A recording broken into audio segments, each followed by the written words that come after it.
Assalamualaikum warahmatullahi wabarakatuh. Bertemu kembali dengan saya Advokat Hermansyah. Semoga sahabat YouTube semua diberikan kesehatan dan kemudahan dalam beraktivitas. Pada kali ini cuplikan yang tadi kita lihat terkait dengan PHK yang dilakukan terhadap orang atau pekerja yang sedang mengalami sakit. Kemudian ada pertanyaan, apakah boleh orang yang sedang sakit dilakukan PHK kepada pekerja tersebut? Nah, mengacu kepada undang-undang, PHK tidak boleh dilakukan terhadap pekerja yang sedang sakit. Sakit di sini artinya adalah sakit yang dapat surat dokter, ya, adanya surat keterangan dokter tentang sakit yang saudara alami atau rekan-rekan kerja saudara alami. Nah, sakit apa? Itu adalah nanti sakit terkait dengan apakah karena aktivitas pekerjaan ataukah cacat-cacat kerja dalam perusahaan atau yang lainnya. Nah, saya pernah menangani terkait dengan hal ini, sakit berkepanjangan namanya dalam undang-undang. Dahulunya diatur dalam pasal 172 Undang-Undang Nomor 13 Tahun 2003 tentang Ketenaga Kerjaan. Nah, namun setelah adanya Undang-Undang Cipta Kerja Nomor 11 Tahun 2020, kemudian saat ini ada Undang-Undang Peraturan Pengganti Undang-Undang Perpu Nomor 6 Tahun 2023, di mana pasal 172 itu sudah dihapus, namun masih diakomodir. Nah, terkait dengan PHK sedang dalam keadaan sakit, pekerja dalam keadaan sakit itu tidak diperbolehkan sebagaimana yang disebutkan pasal 153, di mana pengusaha dilarang melakukan pemutusan hubungan kerja kepada pekerja dengan alasan A. Berhalangan masuk kerja karena sakit menurut keterangan dokter selama waktu melampaui 12 bulan secara terus-menerus. Nah, jadi pekerja boleh dilakukan PHK setelah melampaui batas 12 bulan.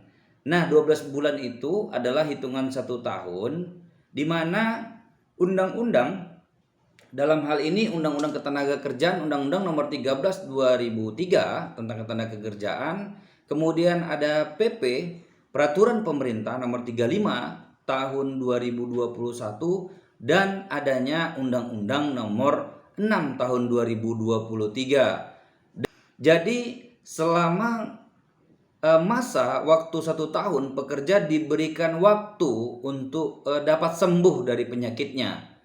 Nah, jadi dari 1 tahun itu bagaimana cara perusahaan mengadakan hubungan kerja dengan pekerja?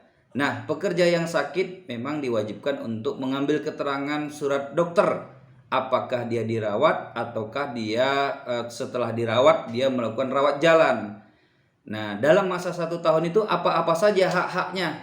Nah, dalam undang-undang juga mengatur hak-haknya sebagaimana diatur Undang-Undang Nomor 13 Tahun 2003. Pada ayat ketiga menyatakan upah yang dibayarkan kepada pekerja yang sedang sakit sebagaimana dimaksud ayat 2 yang tadi adalah untuk 4 bulan pertama dibayar 100%.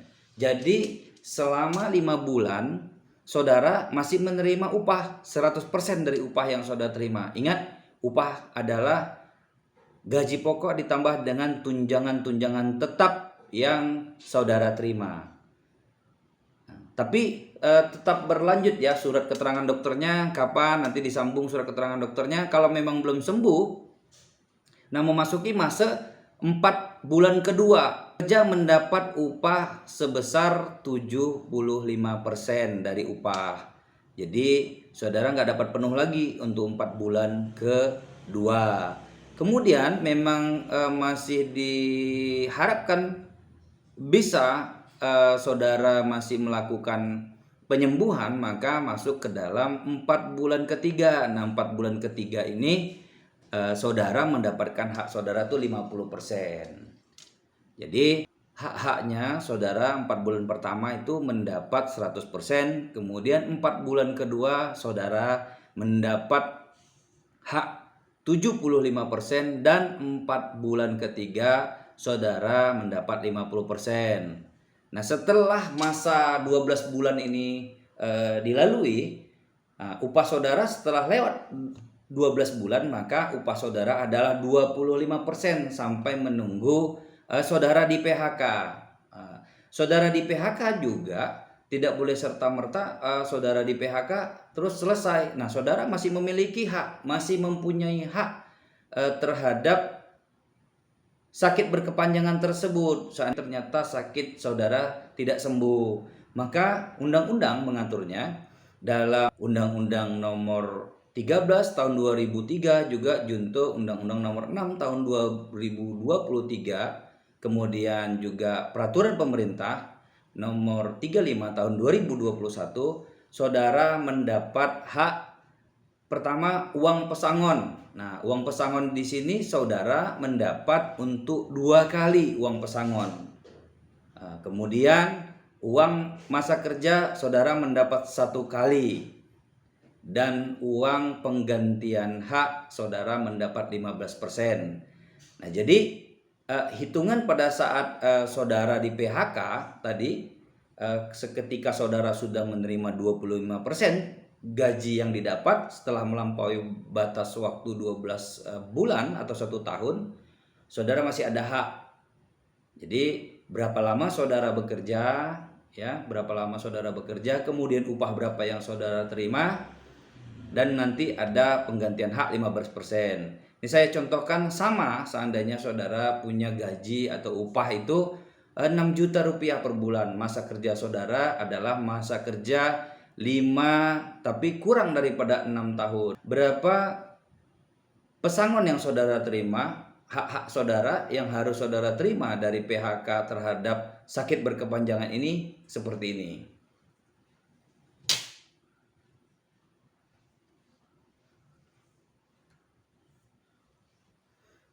Nah, jadi kalau sakit berkepanjangan ini memang secara tegas undang-undang menyatakan bahwa sakit berkepanjangan tidak boleh dilakukan PHK oleh perusahaan sebelum melampaui batas 12 bulan atau 1 tahun. Karena ini tidak diperbolehkan. Nah, undang-undang menyatakan bahwa apabila PHK dilakukan kepada pekerja yang lagi sedang sakit belum melampaui 12 bulan, maka itu adalah batal demi hukum dan pekerja wajib dipekerjakan kembali oleh perusahaan, namun memang dalam kadar waktu istirahat, dia menjalannya dalam waktu kadarnya istirahat, bukan bekerja beraktivitas. Nah, jadi nanti apakah rawat inap, apakah rawat jalan, itu yang menentukan nanti adalah pihak rumah sakit, dokter yang berkaitan. Dan juga nanti secara berkala surat keterangan dokter itu harus disampaikan kepada perusahaan, karena saudara dianggap sedang menjalankan sakit berkepanjangan dan istirahat selama 12 bulan. Namun nanti kalau di sejalan waktu pas Anda sedang melakukan perawatan, contoh 3 bulan sudah selesai dan Anda nyatakan sembuh, ya Anda kembali lagi seperti biasa. Nah, hak-hak Anda juga tadi yang terkait dengan 100% 3-4 bulan pertama itu nggak berlaku. Jadi 100% pertama ketika 4 bulan, masa sebelum 4 bulan atau paling lama 4 bulan Anda sembuh, nyatakan sembuh dan dapat melakukan aktivitas kembali, maka kembali seperti biasa. Nah, klausula di sini ya kan, dasar dilakukan PHK ketika memang sudah 12 bulan saudara sakit, baru hal itu dapat dilakukan PHK. Nah, PHK sendiri dalam hal ini apabila memang perusahaan tidak melakukan PHK, saudara bisa melakukan meminta PHK untuk dilakukan PHK dengan hak-hak yang sama. Hak saudara adalah uang pesangon 2 kali ketentuan, kemudian untuk uang penghargaan masa kerja 1 kali ketentuan, dan untuk uang penggantian hak dapat 15%.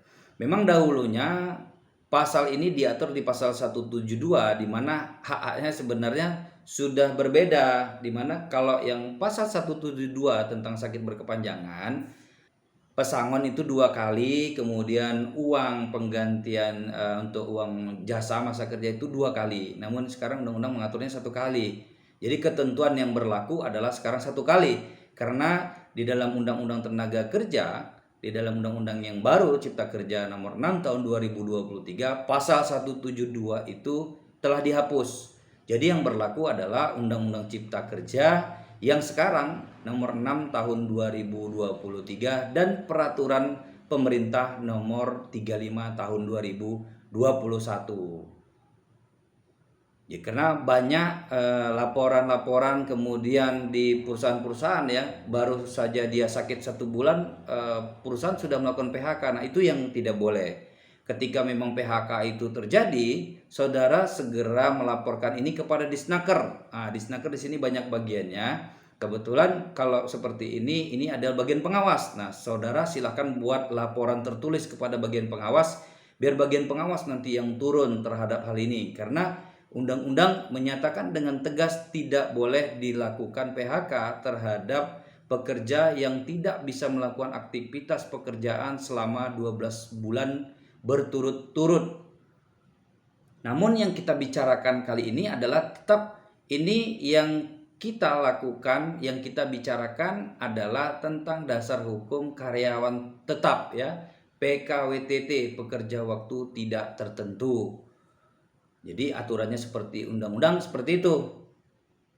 Semoga bermanfaat, dan yang belum subscribe silahkan subscribe. Terima kasih. Assalamualaikum warahmatullahi wabarakatuh.